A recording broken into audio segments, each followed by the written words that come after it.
Il s'est fait. Ouais, c'est un gars, il s'est fait plaquer à terre par les gardes de sécurité qui gardaient l'organisation, la orgue où est-ce qu'ils manifestaient. Sous prétexte qu'il aurait passé sur leur terrain des cadenas. Sauf que la vidéo qu'on voit avant, après et pendant, la seule affaire qui est proche de leur terrain, c'est sa propre voiture. Okay. Lui-même, il a été. La raison pourquoi ils l'ont pas mis, c'est parce que lui a été voir c'est quoi qu'il faisait proche de son auto à lui. Pour des raisons évidentes, hein, on sait combien ça coûte une voiture, c'est pas. Yes. Est-ce qu'il y a d'autres questions? If you have a question in English, don't be shy to ask him. I'll translate it. I'll translate those questions. Not really sure what's going to ask. Qu'est-ce qu'il dit? Hein? Qu'est-ce qu'il a dit? Là, Ah, il dit qu'il n'y a pas de questions. Ah. Not quite. Not quite. Pouvez-vous nous dire combien ça coûte les cours en scientologie pour monter de grade, genre?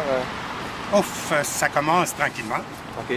Les premiers cours de base, tu vas payer 20 peut-être. Et après, aussitôt que tu es un peu accro, on augmente. OK. Pour atteindre l'état de clair, ça devrait aller dans les 20 000 à 25 000. Et pour atteindre le grade OT8, je ne crois pas que ça puisse se faire en bas de 300 000. Oh boy. Mais là, quand tu es rendu là, par contre, tu es d'une puissance extraordinaire. Tu peux traverser les murs en esprit, tu peux quitter ton corps, tu peux aller sur la Lune, tu peux aller lire n'importe quelle bibliothèque, tu peux faire bouger les choses à distance. Oh boy. Personnellement, j'ai rencontré des gens qui avaient atteint cet état-là.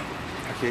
Leur demander seulement de déplacer d'1 centimètre un verre sur la table, ils ne le font pas. Ça serait trop impressionnant. Ah.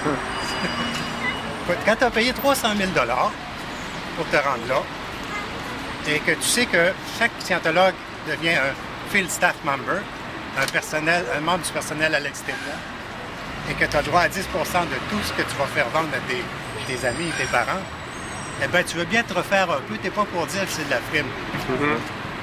Ça. Ah, c'est sûr. C'est comme au fond, ça ressemble pas mal au schéma de vente pyramidale. C'est un de leurs défauts encore.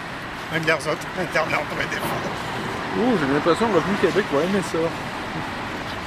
Enfin, je connais du vent ou ils sont églises. Ils sont exemptés d'impôts. Pas au Québec. Non?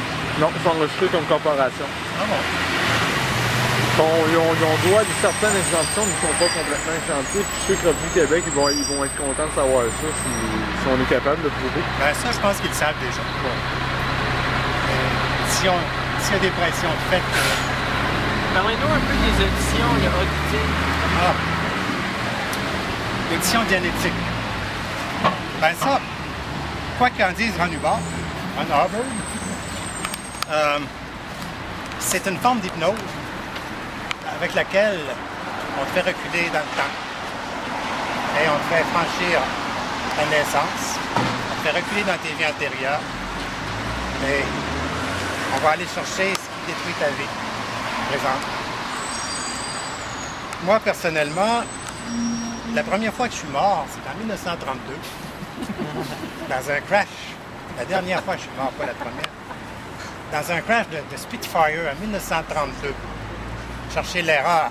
Un Spitfire, c'est le premier, a été piloté pour la première fois en 1936.